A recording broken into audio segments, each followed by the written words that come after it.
To talk about why FNAF Plus would be the best FNAF game, fan-made or otherwise, we need to talk about what's wrong with FNAF. Hey girls, guys, and all people like, my name's Mox, welcome back to the channel. Today we're going to be talking about FNAF Plus and how it could be the future of Five Nights at Freddy's as a franchise, and why it'll be the best FNAF game. So what is wrong with this beloved game about child killings, haunted robots, and purple suit-wearing killers with a strangely unknown amount of children? Was any of that confusing to you? Maybe the child killings and the haunted robots make sense, but once you get to the end of that sentence about purple suits and children and all that, you have to be somewhat confused. Unless you're one of the people who spent days of their life researching the lore. Me? If you don't want to be that guy, sitting in your own crusty office for 5 nights learning about the FNAF lore, you're going to be pretty confused about what the hell is going on in these games. That is what's wrong with FNAF. It's confusing and convoluted, and every new game has something that puts the last games into question, and it's ridiculous. But somehow this franchise has managed to thrive on this ridiculousness. And don't get me wrong, I love FNAF because of the story and the lore, along with its charm as a simple game, but mostly the story. I think the story is the best part. As much as we all love these games though, I think we can all agree it's taken some unexpected turns with the story. Somewhere between sentient robot clones and time-traveling ball pits? I think it started to lose its way. The ridiculousness of the story has kind of grown on me over the years, and I think it has to for you to even really be a fan of the plot, but I know there are so many things that I, and many other fans, would prefer never have happened.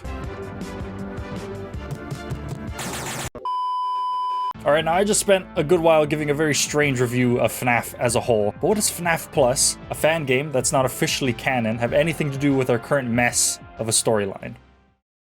I think FNAF Plus is the solution we've needed for a long time, but haven't had a real clean way to achieve it until now. FNAF Plus is again a fan game made by this guy FizzNom, I think I said the name right. I'll link his Twitter down below, and it's FNAF, but not. The game is in this thing called the FNAF Fanverse Initiative, which was Scott Cawthon's way of including these amazing fan creators into FNAF in a more official way, but not granting them the rank of canon.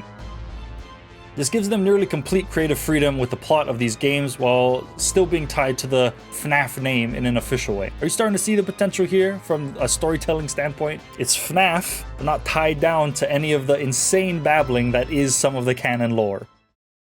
And a lot of these creators took this opportunity to expand their own stories and flesh out fan games that they already developed beforehand, like Five Nights at Candy's. FNAF Plus, however, is more of a reimagining of the original FNAF. This means you can expect a lot of what you love about FNAF, but remade and updated with better graphics, mechanics, and all that whatnot. If you want to hear me ramble and explain all that stuff, you can watch this video in the card up there somewhere, or in the link below. I'm not here to talk about the updated graphics and mechanics and all that. I think FNAF Plus has the benefit of hindsight without the downside of needing to make the story work in a way that both kind of makes sense and also satisfies the fans. I'm referring to you, Dream Theory Fiasco from FNAF 4. There's no better way to piss off your fans than to end your story with "it was all a dream." But that would have been the solution that made the most sense at the time. Okay, we're already getting like lost in all this crazy story stuff. FNAF Plus doesn't need to worry about all that. It doesn't need to worry about which of 2 purple guys did what and what suit and which of 20 locations or anything like that. It's a fresh start.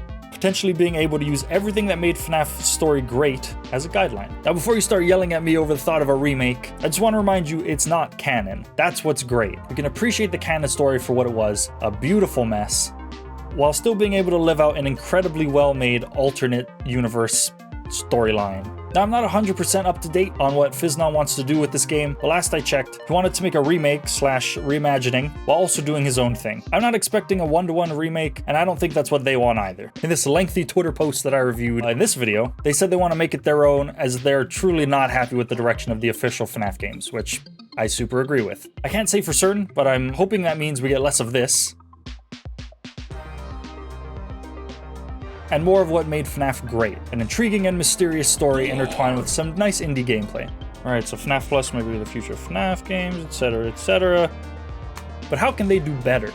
What changes can they make to the story to make this game fresh while still keeping that remake/reimagining title? I think the core of the story should remain the same, of course, but made clear from the beginning and set in stone. So no retcons and changes to the story. We need a clear direction and set of events. This is how the benefit of hindsight can really carry this game. So the story: William Afton, as Purple Guy, kills 5 children. Right there at the start of the timeline, original FNAF fans are stumped.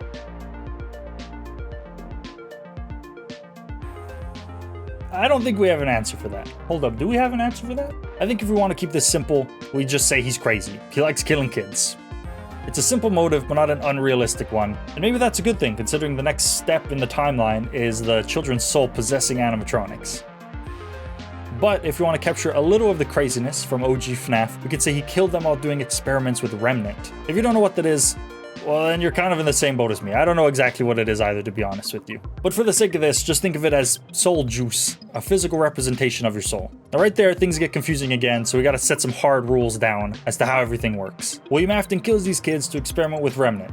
Why? Maybe because kids have the most potent Remnant as they're still young and the soul juice is still fresh or something like that. That's good, I like that. Let's stick with that. Maybe he starts to use this Remnant harvesting technology in all the animatronics. At first, just to test them with no real ill intent. But if we're going down the Remnant rabbit hole, why is he so interested in Remnant? I actually have some pretty fun ideas about this. So we know Afton is notorious for coming back. I always come back. And that's something that's always bothered me in canon FNAF. It felt lazy and like the games were getting milked and it was just too late to introduce another villain. That's the only explanation they could give. He comes back. That's just what he does. But if you want to tackle that and explain it with a solid answer, we can say he wants to use Remnant to extend his life. He's obsessed with like death and the idea of becoming immortal in some way.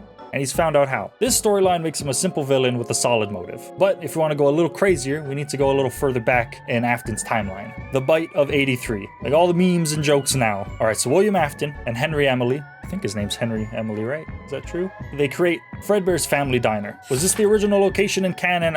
I thought so, but I don't know now. It doesn't matter. The two business partners, and now somewhat close friends, start their dream business where they can use their engineering and robot making skills to entertain the whole family. Both having children of their own, Henry having a little girl named Charlie, and Afton having two boys and a girl. One named Michael, the middle child, and the youngest girl named Elizabeth. Can't remember if the other son had a name, so let's just call him David. I feel like that's a name FNAF would use. Now Henry loves entertaining kids and seeing a smile on their faces. Afton, however, is a little more intrigued with making the best animatronics. He enjoys seeing these lifeless metal bodies spring to life. Things are going well until David, being a classic bullying older brother, decides to prank Michael by putting his head into the mouth of Fredbear.